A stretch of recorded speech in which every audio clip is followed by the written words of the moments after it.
نیک عمل کرنے والوں کا یہ خوب بدلہ ہے جو صبر کرتے اور اپنے پروردگار پر بھروسہ رکھتے ہیں۔ اور بہت سے جانور ہیں جو اپنا رزق اٹھائے نہیں پھرتے، اللہ ہی ان کو رزق دیتا ہے اور تم کو بھی، اور وہ سننے والا ہے، جاننے والا ہے۔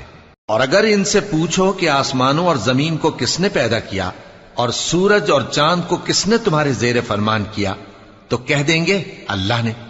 تو پھر یہ کہاں الٹے جا رہے ہیں؟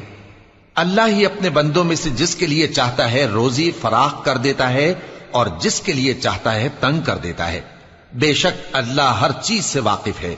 اور اگر تم ان سے پوچھو کہ آسمان سے پانی کس نے برسایا، پھر اس سے زمین کو اس کے مرنے کے بعد کس نے زندہ کیا، تو کہہ دیں گے کہ اللہ نے۔ کہہ دو کہ اللہ کا شکر ہے، لیکن ان میں اکثر نہیں سمجھتے۔ اور یہ دنیا کی زندگی تو صرف کھیل اور تماشا ہے، اور ہمیشہ کی زندگی کا مقصد